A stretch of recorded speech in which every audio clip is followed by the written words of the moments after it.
17-18 желтоқсанда дүниені дүр сілкіндірген, бұрынғы тәртіпке қарсылық білдірген саяси оқиға орын алған еді. Бүгін орталық мұражайда тәуелсіздік күніне арналған желтоқсан тәуелсіздік жаңғырығы атты көрме ашылды. 17 желтоқсан күні алаңға шықтым деген жазушы Талғат Айтбайұлы бүгінде желтоқсан туралы том-том кітаптарда жазып жүр.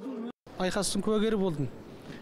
Одан кейін кешінде сағат 11-де кестім, алаңда өрт болып жатыр. Өртенген машиналар, ызы құйқу шу, біреуін қуып, екінші ақ кері қуат, тас атысқан, әлгі мұзбен атқан.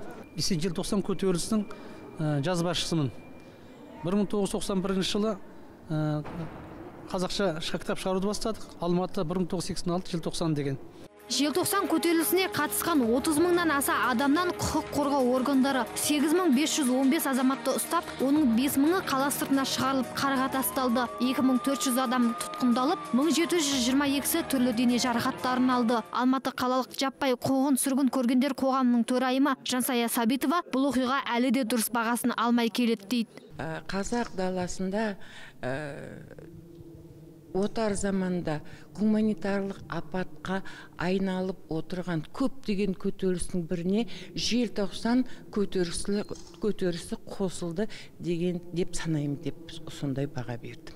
Міне бүгінде ел үшін жанын қиған боздақтарға арналған көрме көпшілік назарына ұсынылды. Аталмыш көрме желтоқсан оқиғасына қатысқандардың жеке кешендері және бүгінгі күнгі тәуелсіз Қазақстан атты 2 бөлімнен тұрады. Желтоқсан тәуелсіздік жаңғырығы көрмесі қаңтар айының 17-сіне дейін жалғаспақ. Ақбота Мұсабекқызы, Юрий Проводин, Казахньюс, Алматы.